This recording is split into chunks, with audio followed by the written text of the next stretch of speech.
नमस्ते, Girish India academy में आप सभी का स्वागत है। और आज का हमारा टॉपिक है प्रेशर टेस्टिंग। अभी यहाँ पे मैं बताना चाहूँगा, ये जो प्रेशर टेस्टिंग यहाँ पे बताई जा रही है या फिर जो भी प्रेशर्स यहाँ पे बताए जाएंगे, ये सिर्फ और सिर्फ एयर कंडीशनिंग सिस्टम के लिए है। रेफ्रिजरेशन सिस्टम के लिए प्रेशर्स लागू नहीं है। तो एयर कंडीशनिंग सिस्टम में window air conditioner, split air conditioner, package air conditioner या वीआरवी या सेंट्रलाइज एसी हो सकता है। जो एयर कंडीशनिंग सिस्टम है उसी के लिए प्रेशर मैं यहाँ पे बताने जा रहा हूँ। टेस्ट प्रेशर क्या होता है, रेफ्रिजरेटर के लिए टेस्ट प्रेशर डिफरेंट होता है। तो प्रेशर टेस्टिंग करने के लिए इस तरीके से यहाँ पे सिस्टम दिखाई गई है। यहाँ पे गेज मैनीफोल्ड है और यहाँ पे सिलेंडर लगवाया है। तो क्या होता है, सिस्टम में कई बार लीक आ जाते हैं और लीक आने के बाद में लीक को हम लोग को आइडेंटिफाई करना होता है कि कहाँ पे लीक है। तो लीक को आइडेंटिफाई करने के लिए सिस्टम को पहले प्रेशराइज करना पड़ता है। प्रेशराइज करके बाद में हम सोप सोल्यूशन यूज़ करके कहाँ पे लीक है उसको फाइंड आउट कर सकते हैं। तो ये जो प्रोसेस है यहाँ पे आपको एक्सप्लेन किया जाएगा। तो प्रेशर टेस्टिंग करने के लिए नाइट्रोजन सिलेंडर का यूज़ करते हैं। इसके अलावा कुछ यूज़ नहीं करना है। कोई कोई एयर को भी यूज़ करता है, बट एयर में मॉइस्चर होने के कारण सिस्टम और ख़राब हो सकती है। तो सिर्फ और सिर्फ प्रेशर टेस्टिंग के लिए आपको नाइट्रोजन यूज़ करना है, ड्राई नाइट्रोजन यूज़ करना है।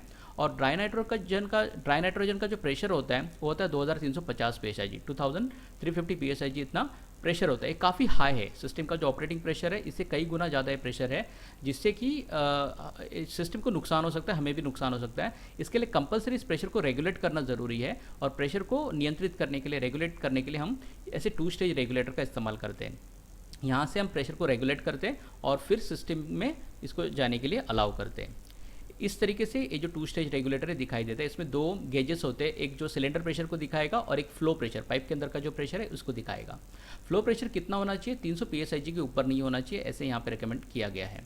ओके, तो जब भी हम नाइट्रोजन सिलेंडर यूज़ करेंगे प्रेशर टेस्टिंग के लिए, कंपलसरी 2 स्टेज रेगुलेटर का होना ज़रूरी है। अदरवाइज वहाँ पे सिस्टम फटने का बहुत ज़्यादा खतरा होता है। तो 2 स्टेज रेगुलेटर से रेगुलेट करके ही 300 psi जितना उसको डाउन करके ही हमें यूज़ करना है। Flow pressure 300 psi। अभी यहाँ पे कनेक्शन कैसे किया है आपको दिखाएं। यहाँ पे देखो, सिस्टम की हाई साइड है, कंडेंसर साइड है, ये सिस्टम की लो साइड है या इवापरेटर साइड है। तो यहाँ पे तो आपका हो गया नाइट्रोजन सिलेंडर, इसको आ गया 2 स्टेज रेगुलेटर, यहाँ पे हमने प्रेशर को रेगुलेट किया।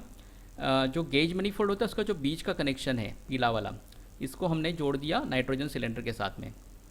जो नीला वाला कनेक्शन है इसको लो साइड में कनेक्ट करना है, जो भी सक्शन वॉल्व वगैरह होगा वहाँ पे कनेक्ट करना है। और जो रेड वाला होता है प्रेशर जो होता है गेज, उसको कनेक्ट करना है आपको लिक्विड लाइन के साथ में, या डिस्चार्ज वाला होगा तो डिस्चार्ज वॉल के साथ में भी आप कनेक्ट कर सकते हो। ठीक है, तो एक हाई साइड में कनेक्शन हो गया, एक लो साइड में कनेक्शन हो गया।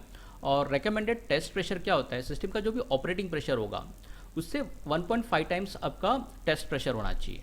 ओके, समझो आप सिस्टम में सिर्फ हाई साइड को चेक कर रहे हो। हाई साइड का प्रेशर मान लो कि जस्ट एग्जांपल दे रहा हूँ 100 psi है, समझने के लिए आसान हो इसके लिए।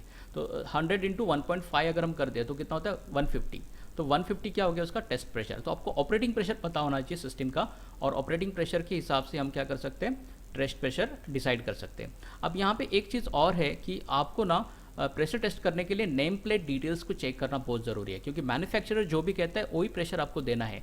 मैंने जस्ट आपको बताया कि 1.5 टाइम्स प्रेशर देना है, लेकिन सबसे पहले आपको चेक करना है name plate detail. Name plate detail में आपको टेस्ट प्रेशर दिया होता है, कितने प्रेशर में मशीन को टेस्ट करना है ये दिया होता है, उतना ही प्रेशर आपको यहाँ से नाइट्रोजन सिलेंडर से सिस्टम के अंदर देना है। अगर कुछ इन्फॉर्मेशन नहीं है तो आप जो है 1.5 टाइम्स प्रेशर जो है उसको यूज़ कर सकते हो। ऑपरेटिंग प्रेशर जो भी होगा उससे 1.5 टाइम्स प्रेशर आप सिस्टम में डाल सकते हो। ठीक है, इस तरीके से कनेक्शन किया जाता है। और अगर कोई इन्फॉर्मेशन नहीं है, जैसे कि आपको कोई इन्फॉर्मेशन नहीं है, नेम प्लेट में कुछ डिटेल्स नहीं दी है, तो किसी सीनियर को आपको पूछना होगा जो रेगुलर इस प्रकार की टेस्टिंग करते हैं, और उनको पूछ के विद परमिशन आप क्या कर सकते हो, इस प्रेशर को यूज़ कर सकते हो। मतलब एयर कूल कंडेंसर है तो हाई साइड में 400 psi और लो साइड में 150 psi आप इसमें टेस्ट कर सकते हो। बट आपको किसी सीनियर का रिकमेंडेशन यहाँ पे लेना ज़रूरी है, जिन्होंने मल्टीपल टाइम्स इस प्रकार की प्रेशर टेस्टिंग की है, उनको पूछ के अकॉर्डिंगली आपको ये प्रेशर भरना है। अदरवाइज आपको मेन जो तरीका मैंने बताया, जो भी मैन्युफैक्चरर आपको बताता है टेस्ट प्रेशर, वही प्रेशर आपको यहाँ पे यूज़ करना है। सेकंड मैंने बताया यहाँ पे कि वाटर कूल कंडेंसर अगर होगा तो हाई साइड में 300 psi तक चार्ज कर सकते हो, डाल सकते हो टेस्ट प्रेशर, और लो साइड में 150 psi। अगेन मैं यहाँ पे रिकमेंड करूँगा जो भी सीनियर है जिन्होंने मल्टीपल टाइम इस प्रकार की प्रेशर टेस्टिंग की है, उनसे पूछ के आप इस प्रकार के प्रेशर जो सिस्टम में डाल सकते हो। अदरवाइज स्ट्रिक्टली रिकमेंडेशन यही है, मैन्युफैक्चरर जो भी प्रेशर बताता है उतना ही प्रेशर आपको यहाँ पे डालना है। अदरवाइज सिस्टम को उसका नुकसान हो सकता है और हमें भी उससे नुकसान हो सकता है अगर सिस्टम फट जाती है। तो इसके लिए प्रेशर टेस्टिंग के मामले में आपको हमेशा प्रिकॉशन लेनी है, मल्टीपल टाइम आपको चेक करना है मैन्युफैक्चरर क्या कहता है, उसके अकॉर्डिंगली प्रेशर जो आपको सिस्टम के अंदर देना होता है। अगर हाई साइड और लो साइड अगर जो है उसमें कोई आइसोलेशन नहीं है, जैसे कि हमारे स्प्लिट एसी होते हैं या विंडो एसी होते हैं या छोटे एसी होती है जिसमें वॉल नहीं होते कहीं पे, तो उस प्रकार के सिस्टम में जब आप प्रेशर टेस्टिंग करोगे तो यहाँ पे 300 psi तक बताया जाता है। लेकिन यहाँ पे फिर से रिकमेंडेशन है कि पर्टिकुलर सिस्टम से तो उसमें 300 psi डालना ही नहीं डालना है, आपको क्रॉस चेक करना होगा और क्रॉस चेक करके 300 psi यहाँ पे चार्ज करना होगा। फिर मैं यहाँ पे बताना चाहूँगा, इस नेम प्लेट डिटेल्स होती है, नेम प्लेट में मैक्सिमम टेस्ट प्रेशर दिया होता है, जो मैन्युफैक्चरर टेस्ट प्रेशर बताता है वही टेस्ट प्रेशर आपको सिस्टम के अंदर डालना है। अगर कोई इन्फॉर्मेशन नहीं है तो किसी को जो सीनियर टेक्नीशियंस है इनसे कंसल्ट करके आप ये जो प्रेशर है इस प्रेशर को सिस्टम के अंदर डाल सकते हो। प्रेशर टेस्टिंग करते वक्त में जितने भी जॉइंट्स है उसको क्लीन करना है आपको ड्राई क्लॉथ के साथ में, क्योंकि कभी कभी उसमें डस्ट आ जाती है तो लीक आपको पता नहीं चल जाता।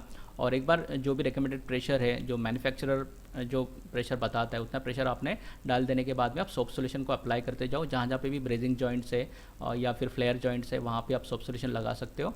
और कहीं पे अगर लीकेज है तो वहाँ पे इस तरीके से आपको बबल्स नज़र आएंगे, बबल्स नज़र आते हैं मतलब वहाँ पे लीक जो है हो सकता है। ओके अगर आपको एक बार स्पॉट हो गया कि लीक यहाँ पे है तो आपको क्या करना है, नाइट्रोजन प्रेशर को पूरी तरीके से सिस्टम से निकाल देना है और निकालने के बाद में इंश्योर करना है कि पूरा प्रेशर निकल गया। और उसके बाद में सिस्टम को ब्रेज करना है, जहाँ पे भी लीकेज मिला है वहाँ पे अपने मार्किंग की होगी, वहाँ पे आपको ब्रेज करना है।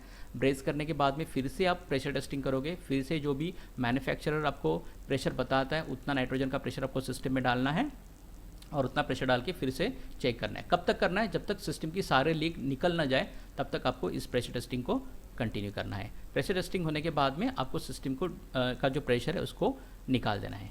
Thank you very much.